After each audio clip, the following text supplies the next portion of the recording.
Hace unos días ha salido publicado en Última Ratio mi intervención sobre corrupción en los negocios, que es un delito relativamente desconocido pese a que está todos los días en los medios de prensa. El último caso, por ejemplo, el de Rubiales o también el del caso Negreira. En mi intervención en el podcast hablo sobre este delito, sobre cómo se debe interpretar a mi juicio, así como otros casos que han sido enjuiciados tanto en España como en el extranjero. Buena parte de lo que explico en el podcast proviene en gran medida del contenido de mi tesis doctoral, que más abajo podréis encontrar en el enlace. Si de verdad os interesa el derecho penal, os recomiendo que escuchéis Última Ratio, que es un podcast especializado precisamente en esta materia. Y sin más dilación, comencemos.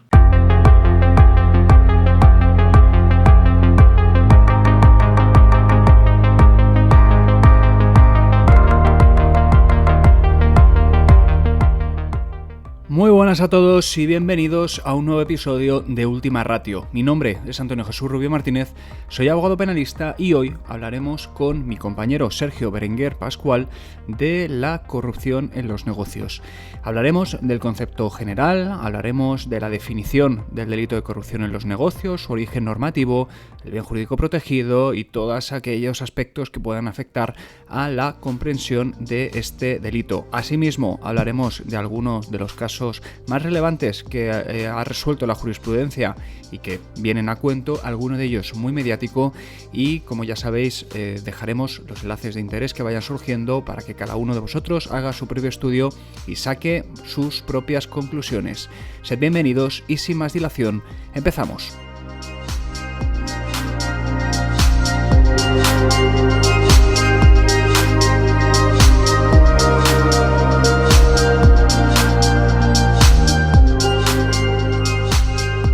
Bien, y en el día de hoy cuento con la presencia de mi compañero Sergio Berenguer Pascual, que nos va a hablar del tema central de su tesis, o de la que ha sido su tesis doctoral, relativa al delito de corrupción en los negocios. Sergio, bienvenido. Muchísimas gracias por la invitación, muchísimas gracias, un placer estar aquí. Nada, el placer es mío de tenerte, de felicitarte lo primero por la tesis que has elaborado, que has publicado en la agencia editorial del BOE y sobre todo, oye, un placer tenerte aquí también para que nos cuentes un poquito sobre este delito relativamente nuevo. Ahora nos comentarás cuándo surge y nada, en definitiva, que bienvenido al proyecto también de Última Ratio. Es un placer tenerte aquí. El placer es mío, de verdad. Pues lo anticipado, Sergio, vamos, si te parece, ya a meternos en materia y antes de nada, haznos una pequeña aproximación al concepto general de corrupción. Sí, pues mira, el concepto de corrupción, como muchos sabéis, pues es un concepto muy complejo de poder delimitar. Y la razón es muy sencilla, porque se trata de la corrupción de una forma de criminalidad muy compleja que además puede ser abordada desde diferentes puntos de vista, más allá del puramente jurídico penal, porque también, por ejemplo, tenemos el criminológico, por ejemplo, cómo se explica esta forma delictiva, el económico, ¿no? Qué impacto tiene la corrupción en la economía, o incluso el psicológico, por ejemplo, en cuanto a qué se le pasa por la mente a quien comete esta clase de conductas. Por tanto, no hay una definición unívoca de corrupción, como sabéis. Entonces, tradicionalmente, en lo que se refiere más bien a mi tesis doctoral, tradicionalmente ha sido identificada la corrupción en los comportamientos que tienen que ver en el sector público por parte de autoridades y funcionarios públicos. Principalmente cuando se refieren al ejercicio de sus cargos y abusando de su poder, ¿no? Con búsqueda o no de un beneficio privado, directo o indirecto. Entre ellas, naturalmente, entre estas conductas estaría el cohecho, la malversación, tráfico de influencias, pero también otras, por ejemplo, como la prevaricación, ¿no? Pero claro, propiamente dicho, no hay un delito de corrupción, ¿no?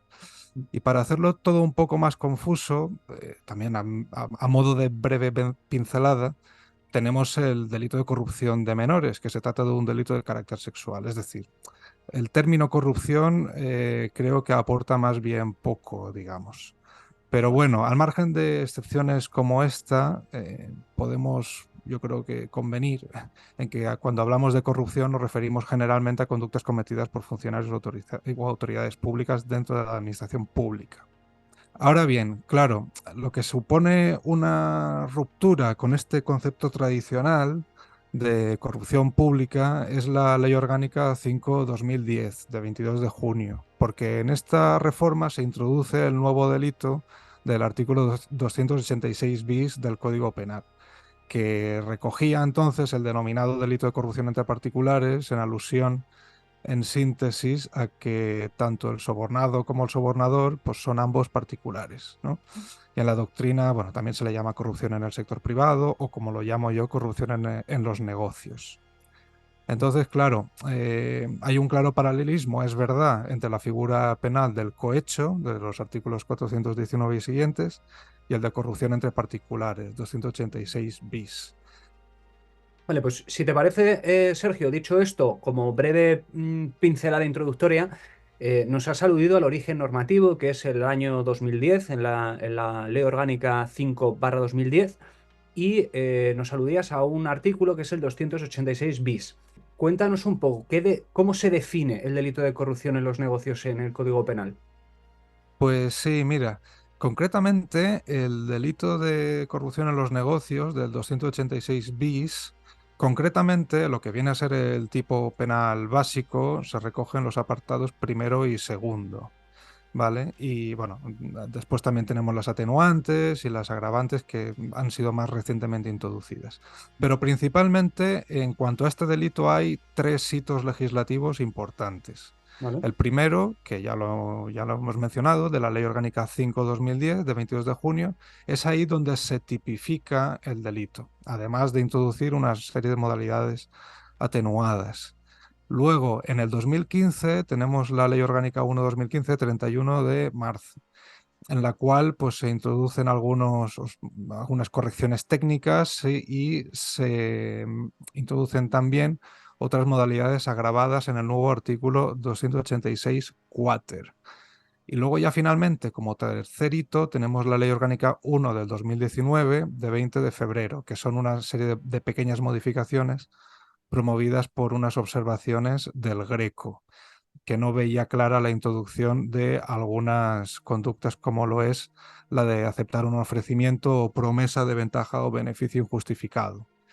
Entonces, dicho esto, el delito de corrupción en los negocios, que como había dicho antes, pues se introdujo al principio con el nombre del delito de corrupción entre particulares, en esencia consiste en la conducta del directivo, administrador, empleado o colaborador de una empresa mercantil, sociedad, asociación, fundación, organización, que por sí o por persona interpuesta reciba, solicita o acepte un beneficio o ventaja de cualquier naturaleza no justificados. Aquí hay que hacer un pequeño inciso porque la redacción cambia respecto del 2010 al 2015, porque la del 2010 precisaba que era necesario que esta actuación se hiciera con el fin de favorecer frente a terceros a quien se otorga un determinado trato de favor, pero incumpliendo sus obligaciones en la adquisición o venta de los servicios profesionales. ¿Qué sucede? En el 2015, esta necesidad de ese incumplimiento de obligaciones se elimina y se deja una redacción, a mi parecer, un poco más elegante desde el punto de vista de que ahora solo se exige que esta actuación se haga como contraprestación para favorecer indebidamente a otro en el mismo ámbito, es decir, en la adquisición o venta de mercancías, contratación de servicios o en las relaciones comerciales. Las Vale. penas, en definitiva, pues son de 6 meses a 4 años de prisión, más luego la inhabilitación especial por tiempo de 1 a 6 años, más luego la multa del tanto al triplo del valor del beneficio. Y esto por contrapartida igual para la persona que, el particular, en principio no directivo, ni administrador, ni empleado, ni colaborador, que realice estas conductas. Vale, o sea que digamos que la reforma posterior pule alguna de las problemáticas, ¿no?, que habían surgido cuando se incorpora este delito al Código Penal. Efectivamente, porque la redacción al principio era muy confusa, por lo que explicaré un poco más adelante, principalmente en lo que se refiere al bien jurídico protegido. El elemento del incumplimiento de las obligaciones generaba mucha confusión, la verdad, porque a pesar de que en la decisión marco del 2003, que originó esta transposición dentro de nuestro Código Penal en el ordenamiento jurídico penal español, en la que se indicaba que lo que se protegía o lo que se pretendía garantizar era una competencia justa y honesta, eh, esta alusión al incumplimiento de obligaciones aludía más bien no a un elemento propio de la competencia, sino a un deber interno de fidelidad para con la empresa que podía realizar esta serie de tratos de favor en el mercado. Entonces ahí había cierta discusión. Vale. Has dicho que ibas a hablarnos del bien jurídico protegido. Si te parece, nos metemos ya un poco a profundizar en lo que es el delito en sí. Te pregunto, ¿cuál es el bien jurídico protegido de este delito y cómo afecta esta cuestión a la delimitación del ámbito de incriminación del tipo penal?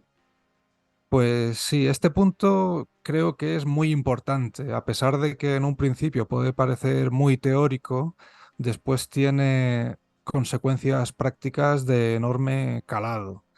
Y por eso, pues la doctrina ha discutido mucho sobre ello y después en la jurisprudencia, también como veremos con algún ejemplo, pues puede producir una serie de efectos adversos después en la aplicación del delito, ¿no? Pero principalmente en lo que nos interesa el bien jurídico protegido, pues también va a tener impacto para saber si nos encontramos, por ejemplo, ante un delito de lesión o de peligro y en ese caso, pues de qué clase de peligro. Así a grandes rasgos, tampoco para no aburriros, tenemos cuatro grandes modelos de interpretación. Por un lado, el de protección del patrimonio, que muy resumidamente dice que el delito exigiría un perjuicio patrimonial de las personas, de las empresas competidoras o de las empresas que intervengan en esta clase de conductas. Esta interpretación es minoritaria, pero sobre todo se dio al principio cuando todavía no había clara cuál era la posición sobre o sea, la posición doctrinal que se podía tener sobre este delito. Sobre todo para darle un contenido suficiente de antijuridicidad material. Entonces la doctrina, pues bueno, mencionó el posible delito de administración desleal por soborno, ¿no? Para que se vea un poco cómo se vinculaba eh, este aspecto patrimonial con los comportamientos de incentivación dentro de empresas. Actualmente me parece que uno de los casos donde más fácil se puede ver esto son los casos de kickbacks, es decir, cuando la cuantía dineraria o el valor del incentivo se incorpora al precio de la transacción económica, inflándose de este modo el costo del contrato a modo de sobrefacturación, ¿no? Por ejemplo, si yo le prometo a alguien un 10% de comisión económica, lo que hago después es inflar el contrato un 10% y realizar la contratación. De esta manera, al final, quien está pagando el soborno es tu propia empresa y no deja de ser una manera, en definitiva, de actuar deslealmente frente a ella, ¿no? Porque el contrato existirá, se proporcionan las mercancías, etcétera. Luego, por otro lado, tendríamos también el modelo de protección de un deber interno de fidelidad, que es al que aludía anteriormente. El problema que tiene esta interpretación, que por sí sola no va a llegar a ningún lado, es que, claro, se refiere a la mera infracción de ese deber o relación de buena fe que debe existir entre el subordinado y su organización, que, claro, por sí misma no puede justificar la intervención penal. Pero sí que es verdad que la redacción primera que tenía el delito, al referirse a con el fin de favorecer a terceros incumpliendo sus obligaciones, estas obligaciones pues parecía aludir a esta clase eh, de deberes, ¿no? Un deber ad intra que se llama. Esto también tiene consecuencias importantes, ¿no? Porque imaginémonos que hay un empleado de una empresa o un administrador que comete esta clase de conductas, pero porque la propia organización empresarial así lo favorece y así lo determina para llegar a una serie de objetivos. comerciales. Pues claro, el sujeto que haya cometido esta conducta no estará infringiendo ese deber ad intra, porque estará cumpliendo escrupulosamente su misión, ¿no? Mm. Política de Entonces, empresa. sí, Digo, política de empresa, política corrupta de empresa, claro, política de empresa. eso es, Mm, eso es, eso es. mm, Entonces, este tipo de interpretación nos llevaría a consecuentemente, a que esta clase de conductas no serían punibles, mm. precisamente porque no habría esa infracción de ese deber ad intra. Vale. Por tanto, por sí sola tampoco nos podría ofrecer ningún tipo de, digamos, solución práctica a este problema. Y llegamos a Después, la por otra. otro lado, Eso sí. es, que es la que más, que creo que es la que más te convence. Claro, eso es. La interpretación que más me convence es la de la protección de la competencia. Es decir, la protección, también te digo, aquí hay varias posibles interpretaciones, porque la competencia también admite una serie de matices. Yo me postulo más bien cercano a favor de entender que el bien colectivo o supraindividual es el que se protege, el buen funcionamiento del mercado, en definitiva. Pero hay otros que interpretan que también se deben de proteger mediatamente los intereses de algunos competidores, de una manera más particularizada o individual, ¿vale? Esto también tiene consecuencias importantes desde el punto de vista de qué tipo de peligro se debe de exigir. Luego, perdóname, hay una, digamos, a modo, digamos, de cuarto capítulo tendríamos los delitos de corrupción en los negocios, pero entendidos como un delito pluriofensivo, ¿vale? Es decir, entendido como protección de competencia y, por ejemplo, intereses patrimoniales o también y de deber interno de fidelidad. Una mezcla de... No creo que esta sea la solución, la verdad. Y a dónde iba, ¿no? Sí. Yo a la conclusión a la que llego es que el delito de corrupción en los negocios protege exclusivamente este bien jurídico protegido a la competencia, pero entendida como una institución necesaria para que el mercado funcione correctamente, ¿vale? Repito, como un bien jurídico colectivo o supraindividual. Y de este modo, pues quedan fuera el patrimonio y el deber interno de fidelidad. Y para llegar aquí, pues son varios los argumentos. Para sintetizar muy resumidamente, la idea nuclear es que el sistema jurídico ha considerado que el mercado debe de ser percibido como fiable, en el bien entendido de que una negativa percepción sobre cómo funciona este, pues podría provocar toda una serie de efectos negativos, como pues podría ser, por ejemplo, una menor creación de empleo, menor inversión nacional, internacional, también como consecuencia una menor recaudación fiscal, pues, entre otros, ¿no? Entonces, los efectos no solo se limitarían al de los competidores concretos que pudieran verse afectados puntualmente por una determinada corruptela. Se trataría de conductas que van más allá de lo estrictamente privado, porque esta rotura de las reglas del buen funcionamiento del mercado después tiene toda una serie de consecuencias adversas. Yo creo que esta es la interpretación más sólida y esto nos lleva también a otra serie de consecuencias, como entender que eh, el ilícito penal lo que pretende es reafirmar o restablecer la confianza en el buen funcionamiento del mercado. Pero ojo, no la confianza en el mercado como un valor per se meritorio de protección, sino porque esta desconfianza puede tener un precio social elevado en forma de múltiples efectos perniciosos observables, ¿no? Tangibles o cuantificables. Yo uno de los ejemplos que suelo poner es el de fijarnos en otros países en los que el índice o percepción de la corrupción es mayor. Sobre todo porque las empresas a la hora de decidir invertir en determinados países, pues pueden fijarse en si un determinado país es más corrupto o menos y a partir de ahí pues decidir invertir o no en ese país. Sobre todo porque la corrupción no deja de ser una forma de introducir una serie de costes ocultos a los que la empresa naturalmente va a tener que afrontar. Vale, dicho esto, Sergio, nos has hablado de varias modalidades, de cuál es la que a ti te convence más, pero yo te pregunto, por tener alguna referencia o sí, una referencia jurisprudencial, ¿existe algún precedente en el que se pronuncie sobre el bien jurídico protegido de este delito?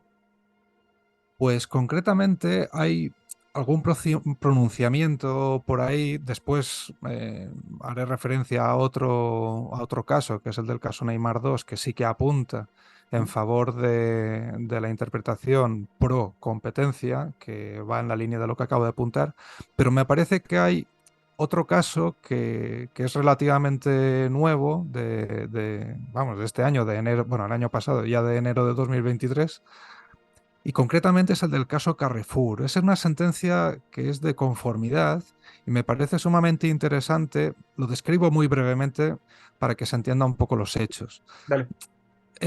Tenemos una serie de protagonistas que son el director de obras y el responsable del departamento, bueno, un departamento de Carrefour en una zona de España, que tenían la misión de adecuar determinados establecimientos del grupo empresarial a la estrategia comercial y de marketing que tenía esta empresa en determinados locales. Entonces, para realizar las obras, las reformas, estas personas debían pedir varias ofertas a diferentes empresas, siendo estas quienes decidían después con quién contratar. Pues bien, lo que hicieron fue ponerse de acuerdo con distintos proveedores, quienes disponían de información de primera mano para poder mejorar todas las ofertas del resto de competidores y a cambio le ingresaban toda una serie de comisiones económicas, ¿vale? Es Vale. decir, una comisión económica a cambio de tratos de favor, una serie de adjudicaciones contractuales. Bien. Lo curioso de esta sentencia es que apreció un atenuante de reparación del daño al haberse abonado a 600.000 euros. Y concretamente, claro, ¿qué reparación del daño puede haber si el delito no prevé el perjuicio económico? Es decir, ¿cómo se puede aplicar una reducción de la pena si el delito en sí mismo no tiene contenido económico?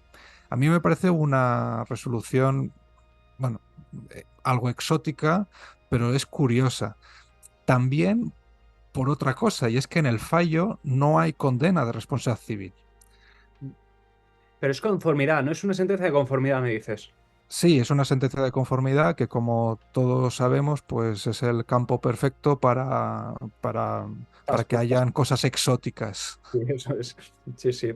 En este caso se aplicó la mera de reparación del daño, directamente, sin ningún tipo de Ya. miramientos. Lo que pasa es que en el fallo, pues no hay mención a esta condena económica.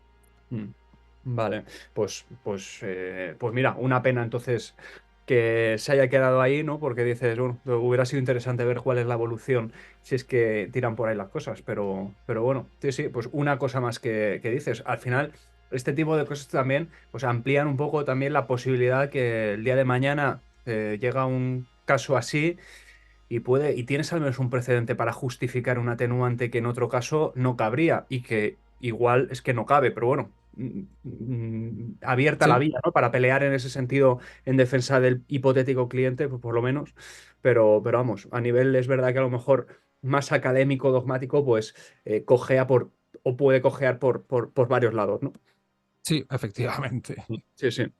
Vale, pues dicho este ejemplo, luego nos habías hablado de otro, pero yo antes de entrar en lo que me habías comentado del caso Neymar 2, que a lo mejor pues, la gente le puede sonar y tiene mucho interés, antes de nada quiero preguntarte con relación a la estructura del tipo acerca de aquellas conductas cuyo encaje pudiese ser más problemático. ¿Cuáles serían en tu opinión? Sí. La estructura del delito, en definitiva, pivota sobre dos pilares. Es decir, se trata de una conducta de dar para que me des.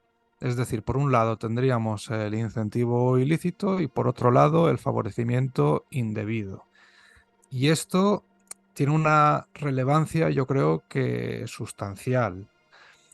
En primer lugar, em, esto nos permite excluir toda una serie de conductas que por lo general, yo creo que por inercia y también por no pillarnos los dedos, los penalistas, pues siempre aconsejamos pues que se prohíban tajantemente. ¿Mm? Por ejemplo, no creo que sea posible admitir que todo regalo o a empleado o responsable de una empresa pues pueda ser constitutivo de delito. Me Correcto. refiero a aquellos regalos que no tengan relación con ningún trato de favor que se haya solicitado en ese momento. Me refiero a los casos de incentivación en consideración al cargo, que son puros actos de engrasamiento en los que no se pide nada a cambio y no, es decir, y deben quedar excluidos porque no están previstos en el tipo penal, como sí lo están, por ejemplo, en la figura del cohecho, como sabes. De este modo, es posible decir que se trata de conductas que pueden estar prohibidas en los códigos éticos y de conductas de las empresas, pero es que si el Código Penal no los prohíbe expresamente, no podemos aplicar una analogía en perjuicio del reo. Es necesario que la conducta sea apta para desplazar a terceros potenciales competidores, sea quienes sean, pero para ello el incentivo debe de estar teleológicamente encaminado hacia la obtención de un posterior favorecimiento indebido. El mero regalo por sí mismo y por sí solo, en mi opinión, no puede dar lugar a este delito. Aunque, Sobre... una pregunta, Sí, aunque no encuentres una relación causal entre el regalo y el acto en concreto, porque tú hablas de engrasamiento y eso es verdad que yo te puedo tener una atención con determinada persona sabiendo que a lo mejor no necesito nada de él o no quiero nada de él ahora, pero bueno, un regalo tras otro, al final forjas una relación con esa persona que puede a lo mejor condicionar en el futuro el que te pueda ser a lo mejor en este caso pues adjudicatario de un contrato, lo que sea. Tú en ese caso tampoco lo incluirías. Es decir, regalo porque en atención al cargo fuera más que nada en virtud del principio, entiendo, de legalidad penal. eso es, exactamente. Vale, vale. Porque si hubiera sido así desde el punto de vista de que la incentivación al cargo por sí sola es merecedora de represión penal, pues debería haberse previsto un tipo penal específico como se hace en el cohecho y ya está. Precisamente ya con el cohecho sucedió que la finalidad que tenía, mm, algunos lo dicen más abiertamente que otros, es en definitiva meter todas aquellas conductas cometidas por funcionarios o autoridades públicas de recepción de una dádiva que no se haya probado que tenía relación con ninguna resolución o con ningún acto debido o indebido. Esa Eso, figura que está en el cohecho aquí no está. estar en nómina Y se llamaba eso, creo que lo ponían en alguna sentencia del caso Malaya. eh, vamos, resolvía en ese sentido, de esa desconexión de la dádiva con respecto al acto concreto de favorecimiento. ujú, Sí, eso sí. es, eso Vale. es. Luego, por otro lado, al margen de la incentivación en consideración al cargo, yo creo que desde el punto de vista de la imputación objetiva, y concretamente con cargo a la interpretación que yo sostengo, también hay otros casos que me parecen sumamente interesantes. Por ejemplo, hay autores como lo son los profesores Bolea Bardón, bueno, la profesora Bolea Bardón y el profesor Gili Pascual. La primera sostiene en relación con el principio de racionalidad económica y el segundo con el principio de eficiencia del mercado toda una serie de casos que deberían ser excluidas el castigo penal con base en la no atentado frente a estos principios. Me explico. Por ejemplo, en los casos en los que una empresa decida acompañar una oferta comercial buena con un soborno para así asegurarse el contrato, según esta interpretación, es decir, la de que no se afectaría la racionalidad económica ni tampoco el principio de eficiencia del mercado, porque estas ofertas comerciales son buenas por sí mismas y por tanto no tendrían ningún competidor por otro lado que pudiera combatirlas y por tanto el soborno, pues digamos, dicho de una manera un poco llana, pues sería irrelevante, ¿no? En estos casos, según los profesores Bolea Bardón y Gili Pascual, pues no habría reproche penal posible, porque no se afectaría a estos principios. A mí la solución propuesta no me parece apropiada porque lo que se conseguiría en realidad es lo contrario a lo perseguido por la norma, es decir, se dotaría de una aleatoriedad a la aplicación de la norma que me parece inasumible. Tendríamos, por un lado, problemas de tipicidad subjetiva, por un lado, porque ¿cómo podemos asegurar que la persona sabía que su oferta comercial no era realmente buena y que por eso la acompañaba con un soborno? Eso por un lado. Errores de tipo, naturalmente, como consecuencia de ello. Pero es que además también la discrecionalidad judicial después ante los tribunales. Porque, por ejemplo, ¿cuándo es una buena oferta comercial? Hay que atender únicamente al precio. Cabe fijarse en otros factores como la calidad de la mercancía, por tanto también con un precio mayor. O cabe atender también la urgencia y la rapidez de la entrega de X mercancía. Es decir, hay toda una serie de factores que no, o sea, que impiden determinar si una oferta es buena, mala o neutra, ¿no? Según estos profesores, solo las ofertas comerciales neutras y perjudiciales pues serían posibles la intervención penal. Para mí no hace falta, o sea, me parece una discusión inocua desde el punto de vista de que es suficiente la potencial preterición del competidor más débil en favor del más fuerte, o sea que no hace falta esto, porque es que si no lo que se va a conseguir es precisamente que la empresa más fuerte pues se afiance en el mercado. Y tampoco tiene mucho sentido, porque si la empresa más fuerte, más con una mayor capacidad económica para realizar ofertas comerciales buenas, es asimisma la que se va a asegurar los contratos con sobornos, pues ya la posición de dominio de estas empresas en el mercado pues va a ser ya definitiva. Me parece muy acertado tu análisis, por eso esto sí que lo he leído eso lo tengo en la pantalla, esa parte, y realmente no solo me parece muy acertado lo que dices, sino que en el fondo, ante igualdad de ofertas buenas entre competidores, aquí por lo que se compite es por el importe de la dádiva. Quien dé más se lo lleva, porque ahí sí que quedaría fuera de los supuestos que plantean estos dos profesores. Entonces, Eso es, eso es. Sí, en definitiva, sí. tercera problemática, Sergio. Sí.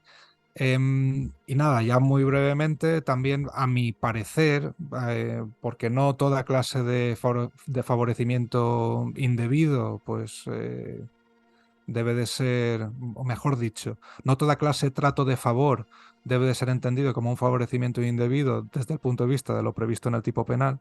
Para mí también serían atípicos, por ejemplo, aquellos casos por ausencia de riesgo.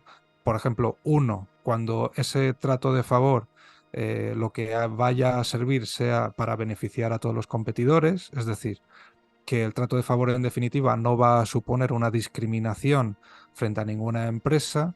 Uno de los ejemplos que pongo en mi tesis es en la cual pues, el soborno se pide o se entrega para que se bajen los precios en general, sin distinción, digo, los precios de las mercancías o servicios que se están ofreciendo, que se bajen en general para todos los competidores. Y por tanto, pues esta pues no tendría ningún tipo de discriminación de unas frente a otras. Y también, por otro lado, el segundo supuesto de hecho para mí sería el de hechos insignificantes que no alteren las relaciones de competencia. Por ejemplo, aunque esto también es más controvertido porque hay autores que me contradirían, para mí sería típico también, por ejemplo, que una empresa, digamos, al de determinada marca alimentaria, pues soborne a X persona de un supermercado para que coloque sus productos en un sitio o en otro, en principio más visible que otras marcas competidoras, pero si esto en realidad se acredita que no supone ningún tipo de ventaja competitiva desde el punto de vista de que no va a suponer razonablemente ningún aumento de las ventas, si se acredita este punto, pues tampoco creo que deba de poder ser perseguido por este hecho. Es decir, en definitiva, hechos insignificantes. Bien, eso respecto de algunas de las conductas que nos comentas, que tienen un encaje un poquito más problemático dentro del delito. Y antes nos hablabas de una referencia en particular que era el caso Neymar 2. Yo te pregunto cuál es el supuesto de hecho de este caso, qué solución ha dado la audiencia provincial y en definitiva cuál es el estado actual de este procedimiento.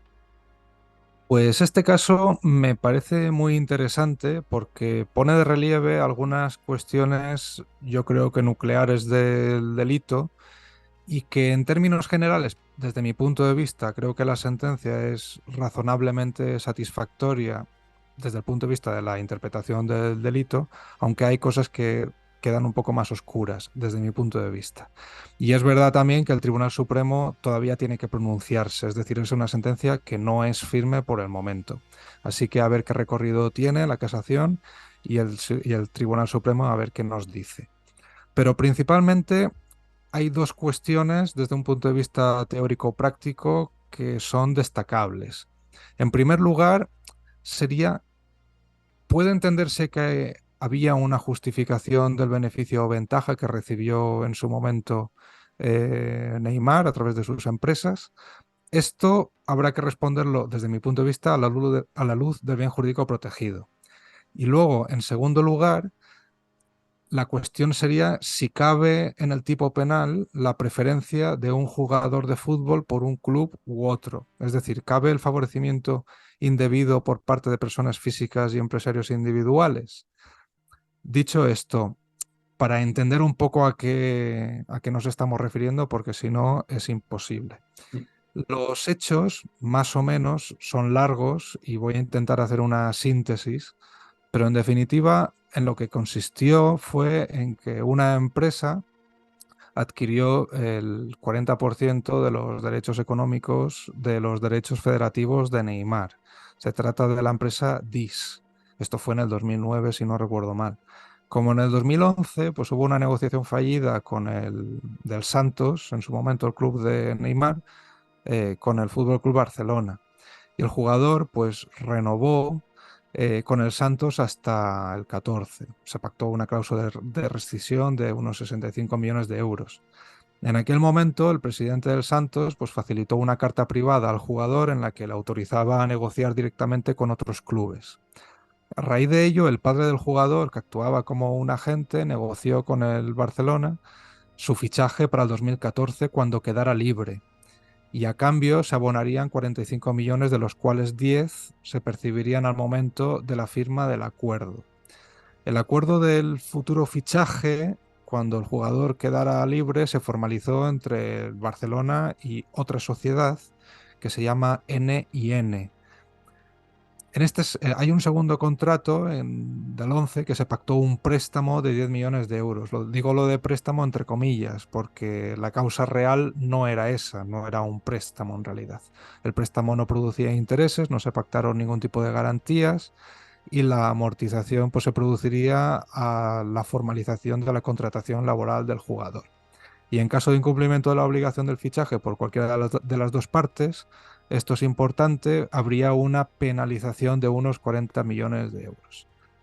En la cuenta bancaria de N&N pues se pagaron toda una serie de cantidades que, en definitiva, para no aburrir a la gente, pues son 10 millones por un lado, 25 por otro y 5 por otro. Es decir, son cantidades importantes.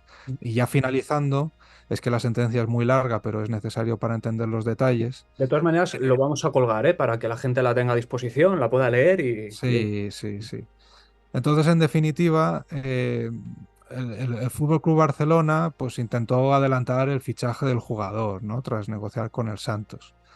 Y de aquí pues se produjo después el traspaso del jugador, del cual DIS, es decir, la empresa que había adquirido estos derechos federativos, pues percibió el 40% de unos 17 millones de euros.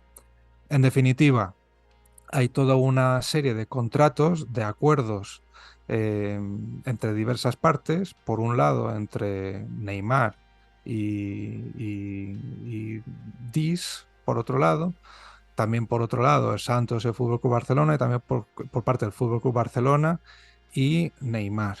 Vale, entonces, ¿qué pasa aquí? Cuestión primera, justificación del beneficio o ventaja.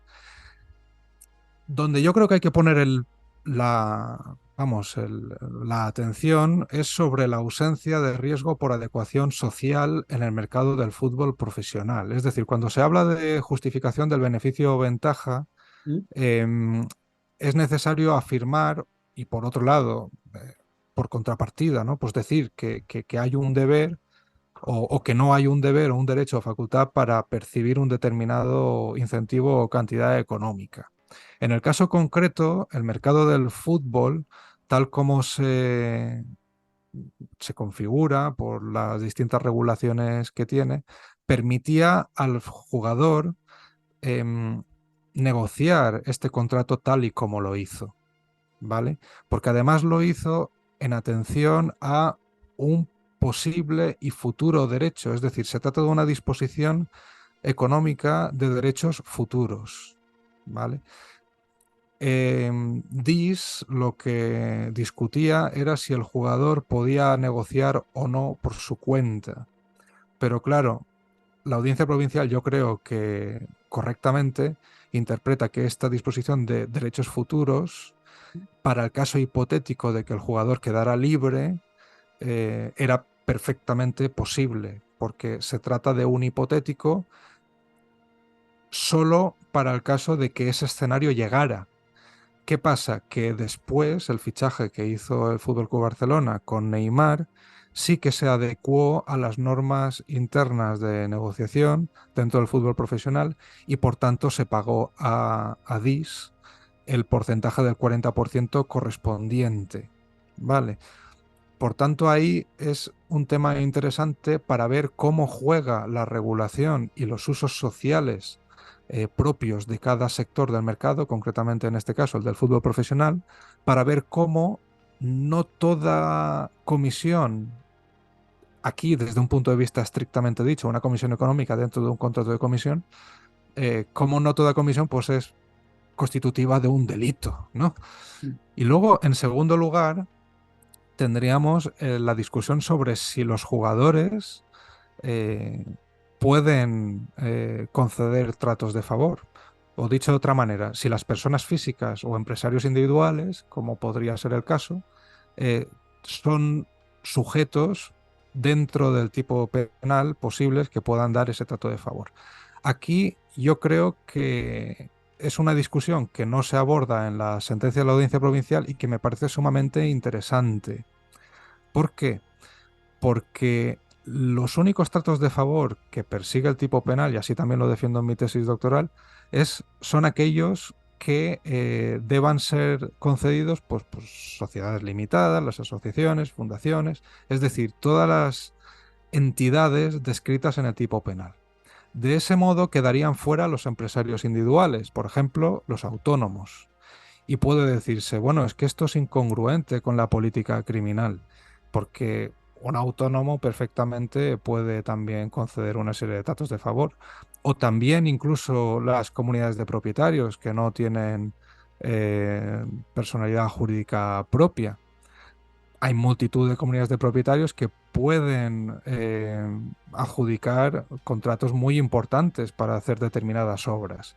Pero si el tipo penal no lo prevé, pues deben de quedar fuera.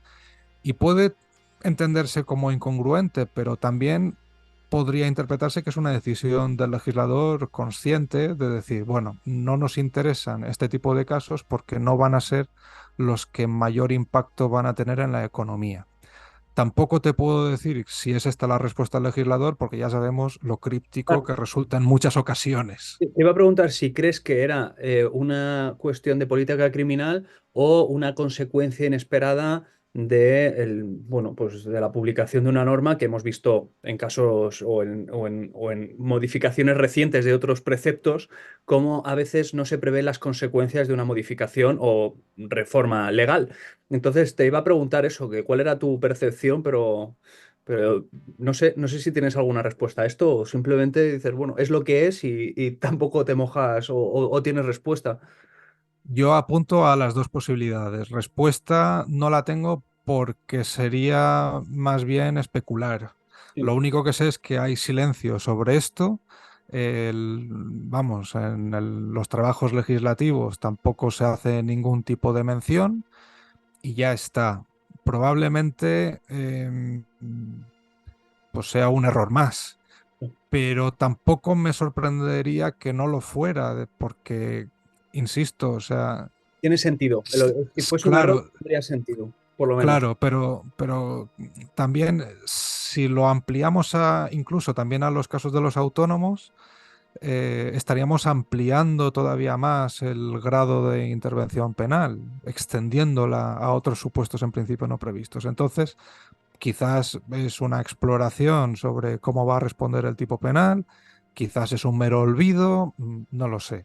También Honestamente, verdad que dentro del mar, a ver, yo creo que cuando hablamos de personas físicas y demás, y esto tú me vas a corregir, porque seguramente me equivoco, pero cuando se introduce nos has contado antes de cuándo entra en vigor este precepto, que es cuando surge también la responsabilidad penal de la persona jurídica y parece que es un delito que se puede englobar dentro de lo que luego sería conocido como la cultura corporativa y demás, un poco en ese sentido, más dentro del ámbito más empresarial que lo que sería desde el punto de vista de una persona física normal por una cuestión puntual de un... eso es. Claro, vale, vale. Mm. Sí, pero de hecho, si me permites, por ejemplo, hay algún otro caso, por ejemplo, anteriormente ya mencionaba los kickbacks, ¿no? Pero imaginemos el caso de kickback, repito, imaginemos el caso del 10% que se introduce dentro del contrato para pagárselo por detrás al sujeto kickback es un retorno, ¿vale? Y ese retorno pues es ese porcentaje del precio incorporado en el contrato. Pues en ese caso, la empresa que ha asumido ese kickback, ese retorno, en realidad está sufriendo un perjuicio económico de ese 10%.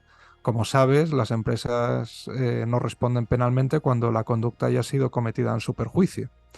Así que es verdad que, como bien apuntas, que esta reforma se introdujo en el mismo momento, y por tanto, pues tiene sentido y parece más bien que va pensado, como bien decías, para aquellos casos de prácticas empresariales corruptas, perfectamente organizadas para conseguir estos fines a través de las conductas de soborno comercial, ¿no?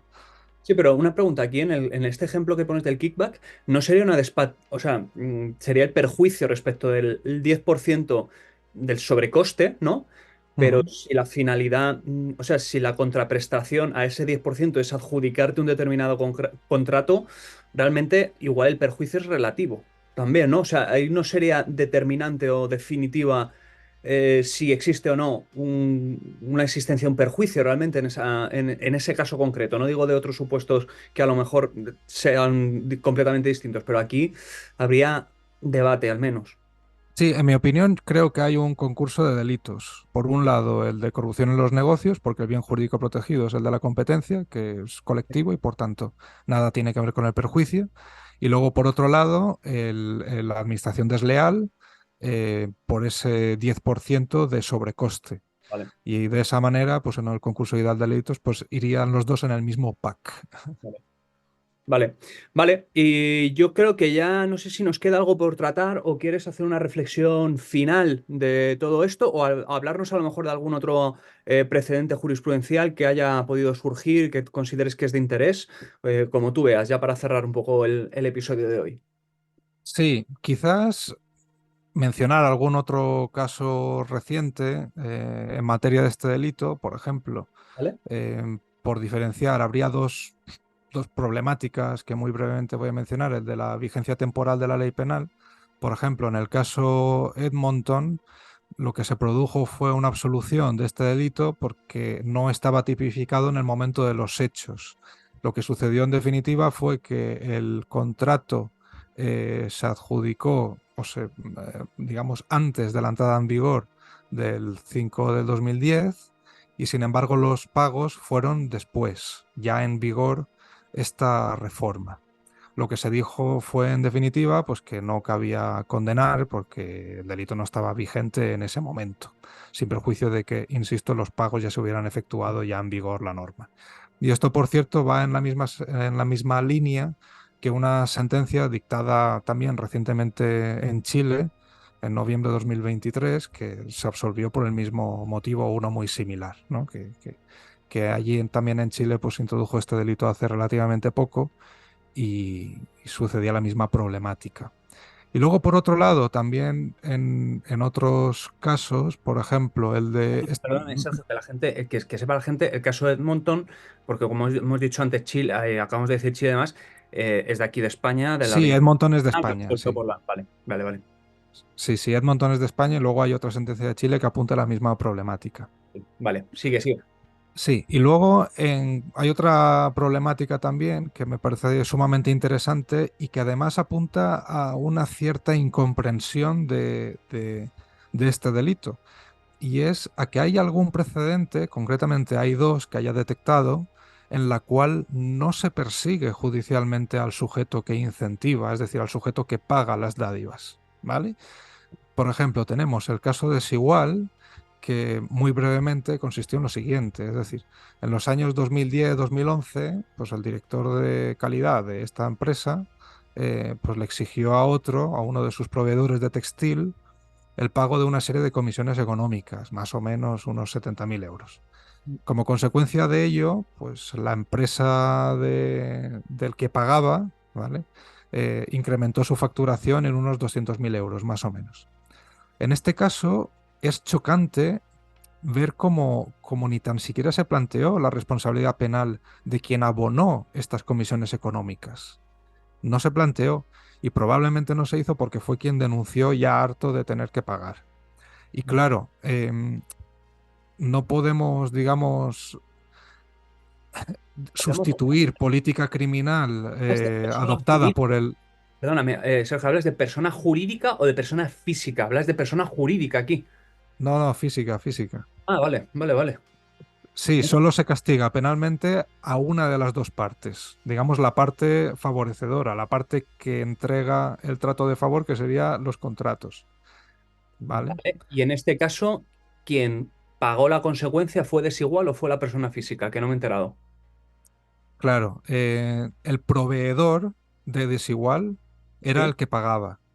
Ah, vale, vale, perdón. Vale, vale, Mm. vale. Vale, vale. Y este proveedor es el que no responde penalmente porque ni siquiera se planteó su responsabilidad penal. Vale, vale, vale. Ok. Y es chocante porque cuando, por ejemplo, en un caso de cohecho, nadie nos planteamos solamente perseguir al funcionario público. También vamos frente a la persona que haya pagado, aunque haya denunciado estos hechos en sede policial o judicial, No, porque el delito es el que es. No momentánea podemos reparación. sustituir, Sí. claro, no podemos sustituir o modificar la política criminal ya introducida en el Código Penal con el principio de legalidad que tenemos para adecuarlo a las conveniencias. Esta es mi opinión. Y esto también sucedió, curiosamente, en otro caso, que voy a decir, otra sentencia de conformidad, en el caso de Place Bell, ¿vale? También muy brevemente, en este caso pasó algo similar, es decir, pues el encargado de almacén de esta empresa, de Place Bell, pues gestionaba los pedidos y tenía capacidad para adjudicar determinados contratos, como hizo con una empresa de transporte que le llevaba las mercancías, Fraile Trans. Entonces, lo que hizo este empleado de Place Bell fue exigirle al representante de la empresa de transporte pues una comisión económica para el mantenimiento del contrato que ya tenían en vigor. Entonces, lo que hacía era unas comisiones que iban más o menos desde los 20 a los 150 euros por porte, que se iban pagando. Hasta que el primero, ¿no? El que le estaba, digamos, obligando o forzando a pagar estas comisiones, pues ya dio un paso más y le pidió un pago de 300 euros mensuales, ya digamos, ya a sueldo fijo, ¿no? Entonces, en este momento ya la persona sometida a esta conducta ya se hartó y denunció. Pues en este caso, que como digo es también de conformidad, pues ni tan siquiera se planteó la responsabilidad penal de quien pagaba los incentivos económicos, Claro. lo cual no deja de ser llamativo y exótico. Y aquí por lo menos no se aprecia, estoy viendo la sentencia, no se aprecia esa atenuante de reparación del daño que hablabas antes, que Sí, sea... por lo menos, por lo menos, Vale, mira, va por lo evolucionando. menos. Vale, vale. Muy bien. Vale, pues son todos estos ejemplos, los que está diciendo Sergio, son de sentencias dictadas aquí en España. Las pondremos en las notas del episodio para que la gente, pues, que esté menos familiarizada, y me incluyo en este tipo de delitos y en este conocimiento en el conocimiento de estos hechos, pues pueda acudir a ellas. Y ya a modo de cierre, Sergio, ¿alguna valoración final de cómo estamos o hacia dónde va este delito? Tú que, pues, le has dedicado una tesis muy profunda y muy trabajada al tema. ¿Cuál es tu percepción sobre el devenir de este delito? Que ya tiene pues 10 años, ya ha hecho la comunión hace poco. Sí, exactamente. Pues yo creo que se trata de un delito que, por mucho que tiene un desarrollo doctrinal bastante sólido, todavía hay muchas preguntas prácticas que resolver. Y aun a pesar de que muchas de ellas también están resueltas, yo creo que con relativa solvencia desde un punto de vista teórico, pues como hemos visto, pues no se da una respuesta judicial muy coherente. Entonces, yo entiendo que se trata de un delito muy complejo, que tiene una redacción muy intrincada y que por tanto pues obliga a redoblar esfuerzos para poder entenderlo bien. Y yo entiendo también que era normal el desconcierto al principio, porque es que la redacción de la Ley Orgánica 5/2010 pues era bastante confusa, precisamente por este elemento de, el incumplimiento de las obligaciones al que me he referido. Y de ahí estos bandazos que están dando los tribunales en algunos casos, concretamente creo yo más todavía en los casos de sentencias de conformidad. Entonces yo creo que el caso de Neymar concretamente va a ser una oportunidad de oro para que el Tribunal Supremo se pronuncie ya por fin sobre este delito y ya orientar, digamos, al común de los mortales, entre los cuales me incluyo, ¿no? Y poder aclarar cómo poder ir aplicando este delito. Que como hemos visto, poco a poco van saliendo casos de condenas y de absoluciones y pues vamos a ver.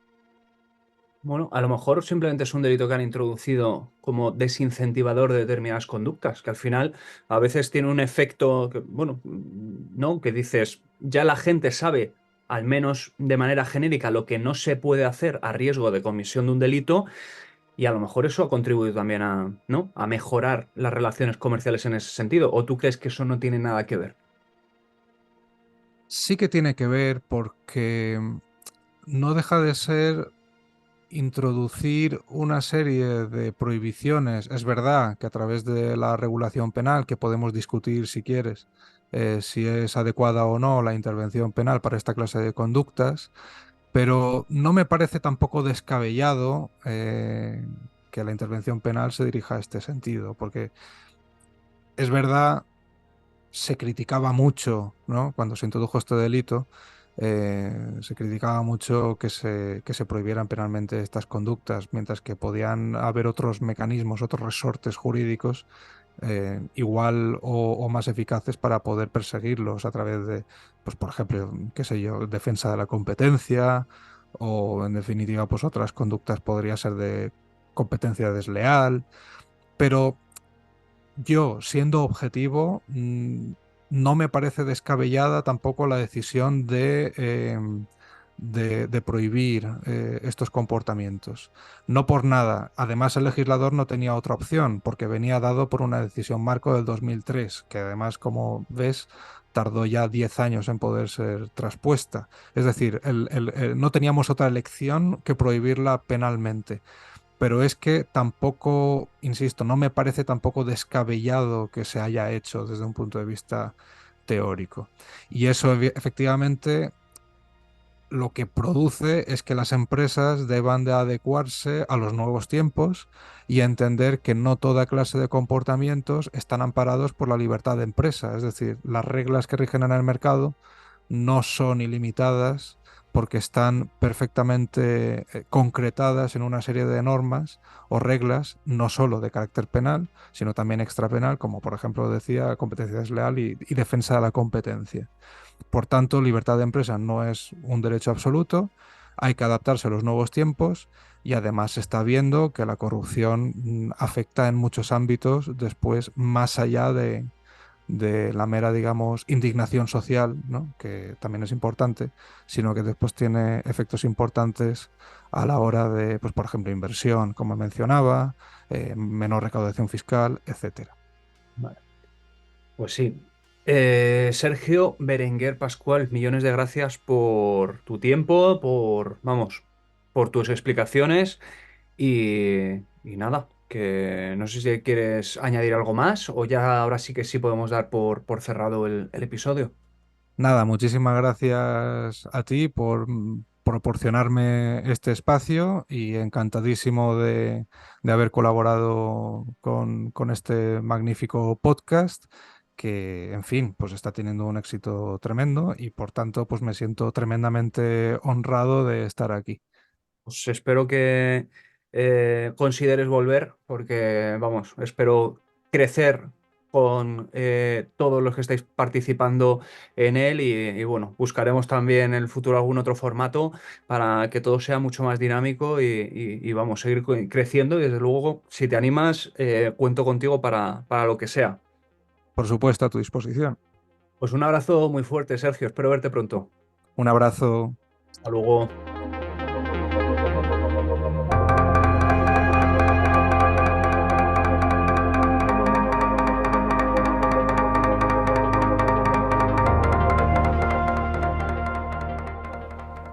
Y hasta aquí este episodio de Última Ratio. Espero, como siempre os digo, que os haya resultado de interés y que hayáis podido aprender o reforzar algún concepto sobre este tema.